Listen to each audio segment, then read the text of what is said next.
નમસ્તે મિત્રો, આજે મારા વિડીયોની અંદર આપનું હાર્દિક સ્વાગત છે. કાલે આપણે વિડીયો બનાવ્યો હતો ન્યાય સમિતિના અધ્યક્ષને કેવી કેવી સુવિધા મળે તેવો આ આપણે વિડીયો બનાવ્યો હતો. અને આજે વિડીયો બનાવવા જઈ રહ્યો છું એ વિડીયો ગ્રામસભા, જે ગામડાઓની અંદર જે ગ્રામસભા ભેગી થાય, ગ્રામસભા એટલે હું તે માટેનો આપણે એક વિડીયો બનાવું છું.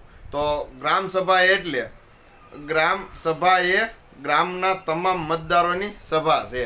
એટલે જે ગ્રામસભા એટલે જે ગ્રામ પંચાયતના જે મતદાર યાદીઓમાં નામ હોય, જે 18 વર્ષ ઉપરના જે વ્યક્તિઓ હોય તે ગ્રામસભાના હકદાર છે. ગ્રામસભા જ્યારે જ્યારે ભેગી થાય ત્યારે એ 18 વર્ષ ઉંમરના જે મતદાર યાદીમાં નામ હોય તે વ્યક્તિઓ ગ્રામસભામાં બેસી શકે છે. આગળ આ ગામની સર્વોત્તમ સત્તા છે. ગ્રામ પંચાયત સરપંચ પ્લસ સભ્યો તેની આ જવાબદારી હોય છે. એટલે જે આ ગ્રામસભા ભેગી થાય તેના જે જવાબદારી વ્યક્તિઓ, સરપંચ પ્લસ જે સભ્યો ચૂંટાયેલા હોય તેની આ જવાબદારી હોય છે. જે ગ્રામસભા બોલાવવાની હોય એ આ લોકોની જવાબદારી હોય છે. પછી ગ્રામસભા કોણ બનાવે છે? તો ગ્રામસભા તમામ 18 વર્ષની ઉંમરના મતદારો વોટર લિસ્ટમાં નામ હોય તે. આ ગ્રામસભા જે બનાવે એનો આ લોકો બનાવે છે. ગ્રામસભામાં આ લોકો બેસી શકે છે. જે 18 વર્ષના નાના બાળકો પણ બેસી શકે છે, પણ નાના બાળકો જે રહ્યા તે કોઈ શબ્દ બોલી શકતા નથી. 18 વર્ષની નીચેના હોય તો એ ગ્રામસભામાં બોલી શકતા નથી, સાંભળવા આવી શકે છે. આના અધ્યક્ષ કોણ હોય? તો આના અધ્યક્ષ સરપંચ હોય છે. ગ્રામસભાના જે અધ્યક્ષ હોય તે સરપંચ હોય છે. તલાટી અને ગ્રામ સેવક સચિવ તરીકે હાજર રહે છે. એટલે તલાટી મંત્રી અને ગ્રામ સેવક તે સચિવ તરીકે હાજર રહે છે. ગ્રામસભા કેટલી વખત મળવી જોઈએ? તો વર્ષમાં ઓછામાં ઓછી 4 વખત મળવી જોઈએ. ગામડાની અંદર વર્ષની અંદર 4 વખત ગ્રામસભા ભેગી થવી જોઈએ. એટલે દર 3 મહિને એક સભા હોવી જોઈએ. ખાસ જરૂરિયાત વધુ પણ બોલાવી શકાય છે. જેમ કે વિવાદવાળી વાતો હોય, ગામમાં કોઈ વાદ વિવાદ હોય તો 4 વખત નહીં 5 વખત બોલાવી પડે છે, અને 6 વખત પણ બોલાવી પડે છે. અને જ્યારે ગ્રામસભા હોય ત્યારે 7 દિવસ પહેલાં ગામની અંદર ઢોલ, નોટિસ કે લાઉડસ્પીકર દ્વારા જાહેર કરવામાં આવે છે, જાહેરાત કરવામાં આવે છે કે આપણા ગામની અંદર ગ્રામસભા આ તારીખે, આ વારે અને આટલા ટાઈમે હોય છે. આવું જાહેર કરવાનું હોય છે. હવે ગ્રામસભામાં ચર્ચા શું કરવી? ગ્રામસભા ભેગી તો થાય, પણ એમાં આપણે ચર્ચા શું કરવી? તો ચર્ચાનો પહેલો વિષય છે વિકાસ યોજના. વિકાસ યોજના એટલે આ વર્ષે કયા કામો કરવાના છે? રસ્તા, પાણી, લાઇટ અને શૌચાલય અને ગ્રામ વિકાસ યોજના બનાવી અને મંજૂરી કરવી. એટલે આ જે પહેલું આપણે ત્યાં ચર્ચા શું કરવાની, તો પહેલાં તો જે તમારા રોડ રસ્તા ખરાબ હોય, પાણીની અસુવિધા મળતી હોય તો એની ચર્ચા કરવામાં આવે છે ગ્રામસભાની અંદર. અને ગ્રામસભાની અંદર તમારે આ પ્રશ્નો રજૂ કરવાના હોય છે. પછી બીજો પ્રશ્ન, બજેટ. જે ગ્રામસભાની અંદર પંચાયતમાં આવક ખર્ચ હોય તેની વિગતનું બજેટ મંજૂર કરવામાં આવે છે. જે તમારા ગ્રામસભાની અંદર તમારા પ્રશ્ન પૂછી શકો છો કે આપણો બજેટ શું છે, આપણને આ ખર્ચ કેટલો થયો, આ બધું તમે ગ્રામસભાની અંદર પ્રશ્ન કરી શકો છો. પછી સરકારી યોજના, દાખલા તરીકે સરકારી યોજના એટલે કે મનરેગાને કોને કામ આપ્યું, તમે કેટલા દિવસ આપ્યું. પછી PM આવાસ યોજના કોના ઘરે મળશે, સ્વસ્થ ભારત શૌચાલય દ્વારા કચરાની વ્યવસ્થા કેવી કરી. એટલે આવા પ્રશ્નો તમે ઉઠાવી શકો છો કે આપણને કોને કોને મકાન મળે એમ છે. PM પ્રધાનમંત્રી આવાસ યોજના દ્વારા કોને કોને મકાન મળી શકે એમ છે. અને મનરેગા એટલે કે આપણે જે ખાળિયા, આપણે દેશી ભાષામાં ખાળિયા, જે ખાળિયાનું કોણ કોણને તમે કેટલા દિવસનું કામ આપ્યું, આવી બધી રજૂઆત તમે કરી શકો છો. હવે લાભાર્થીની યાદી એટલે જે તમારા ગામની અંદર જે વિધવા પેન્શન મળતું હોય, વૃદ્ધ પેન્શન મળતું હોય, રાશન કાર્ડ, આવાસ યોજના યાદીની તપાસની સુધારણી કરવી પડે છે. એટલે તમારા ગામની અંદર જો વિધવા આવાસ યોજના અમુક વ્યક્તિઓના ન મળતી હોય તો આની ચર્ચા કરી શકો છો કે આને કેમ નથી મળતી ને આને મળે છે. એટલે કોઈક વૃદ્ધ પેન્શન મળતું હોય, આને મળે છે તો અમને કેમ નથી મળતું. આવી તમે ચર્ચાઓ ગ્રામસભાની અંદર કરી શકો છો. પછી પંચાયતનું કામકાજનું તો સરપંચ અથવા સભ્યની કામગીરીની સમીક્ષા થાય છે અને અવિશ્વાસ પ્રસ્તાવના જો જરૂરી હોય છે.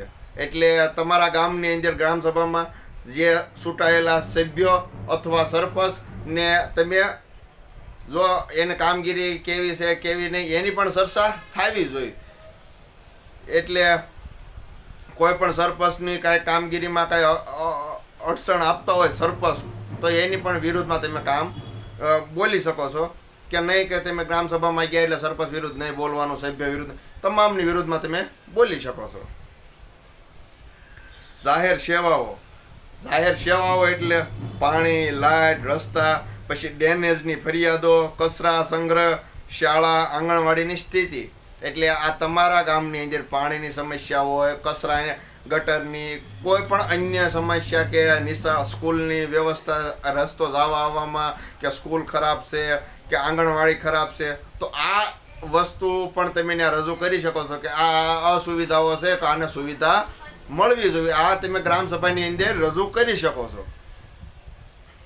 પછી સામાજિક મુદ્દાઓમાં દારૂબંધી, બાળ વિવાહ, દહેજ, મહિલા સુરક્ષા, ગામમાં શાંતિથી ચર્ચા થવી જોઈએ. આ જે તમારા ગામની અંદર દારૂ મળતો હોય, કોઈ બાળ વિવાહ થતા હોય કે ક્યાંક દહેજ પ્રથા હોય તો આનો તમે ત્યાં ચર્ચા કરી શકો. આ પ્રથાઓ બંધ થવી જોઈએ. જો દારૂ મળતો હોય તો દારૂની તમે ગ્રામ લોકો છો તો એક થઈ અને દારૂ પણ બંધ કરાવી શકો છો. પછી પર્યાવરણની વાત કરીએ તો વૃક્ષારોપણ, પ્લાસ્ટિક, પાણીનું સંરક્ષણ.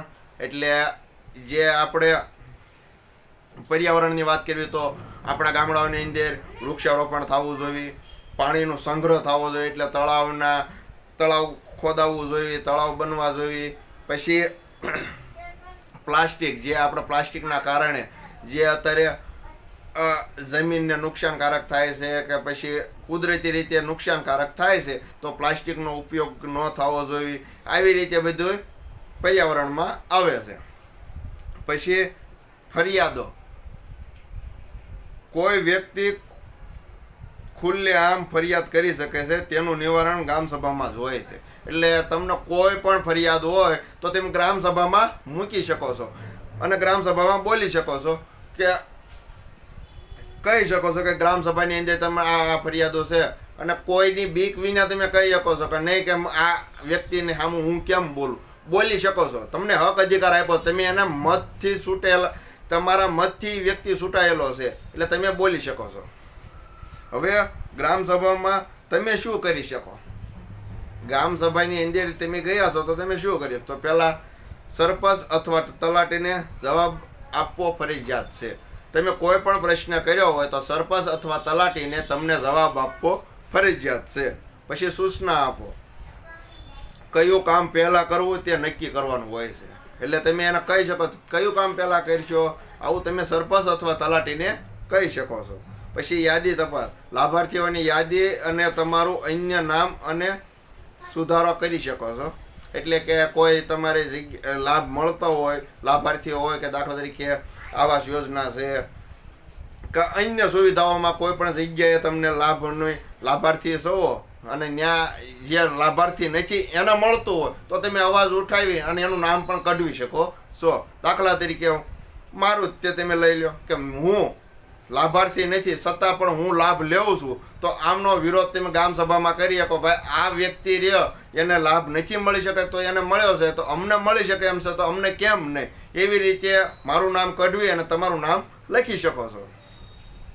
હવે ઠરાવ પાસ કરવો. ગામના હિતમાં કોઈ પણ મુદ્દો ઉઠાવી શકો છો. એટલે તમારે જે પણ ઠરાવ પાસ કરાવવો હોય ગામના હિત માટે થતું હોય તો તમે આ મુદ્દો ઉઠાવી શકો છો. હવે મહત્વની નોંધ એવી છે, ગ્રામસભાનો ઠરાવ પંચાયતની બાંધછોડ કરે છે તેનું પાલન કરવું ફરજિયાત છે. એટલે ગ્રામસભાનો જે પણ ઠરાવ થાય પંચાયતને બાંધછોડ કરી શકે છે. એમાં પંચાયત જે હોય તે બાંધછોડ કરી એનું પાલન ફરજિયાત બધા ગામ લોકોને કરવાનું હોય છે. હાજરી ઓછી હોય તો પણ ગ્રામસભા માન્ય ગણાય છે, પણ વધુ લોકો હોય તો સહકાર મળે છે. ગ્રામસભાની અંદર ઓછા માણસો હોય તોય પણ ગ્રામસભા થાય છે, અને વધુ માણસો આવે તો પણ અસહકાર મળે છે. એટલે હવે મહિલાઓની ભાગીદારી વધારવા પ્રોત્સાહન આપવામાં આવે છે. એટલે મહિલાઓને પણ ભાગીદારી આમાં મળવી જોઈએ. કેમ કે એને 33% અનામત મળેલી છે, તો આમાં મહિલાઓ પણ ભાગ લેવા જોઈએ. કે નહીં કે 5 જણા બેસી અને ગ્રામસભા કરી નાખવી. આમાં મહિલા પણ હકદાર છે. ઉદાહરણ તરીકે સરસા માટે કયા પ્રશ્ન તમારે કરવા, તો આ વર્ષે મનરેગામાં કેટલા લોકોને કામ મળ્યું, આવા પ્રશ્નો તમે ત્યાં કરી શકો. પ્રધાનમંત્રી આવાસ યોજનાની યાદીમાં મારું નામ કેમ નથી, ગામમાં પાણીની ટાંકી ક્યારે બનશે, સરપંચ છેલ્લા 6 મહિનામાં કયા કયા કામ કર્યા, આવા પ્રશ્નો તમે ગ્રામસભાની અંદર કરી શકો છો. અને જો તમારા ગામ સભામાં ન થતી હોય અને અનિયમિતતા હોય તો તમે તલાટી અથવા મામલતદાર અથવા ડીડીઓને ફરિયાદ કરી શકો છો.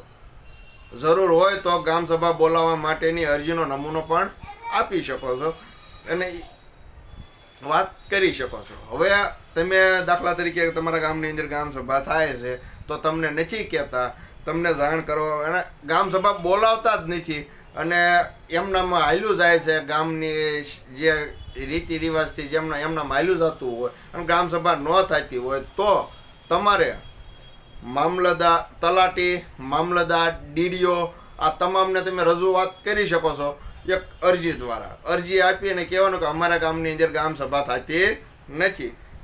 એટલે આ બધી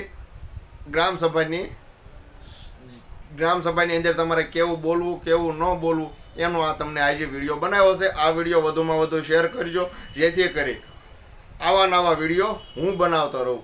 જય ભારત, જય જવાન, જય કિસાન.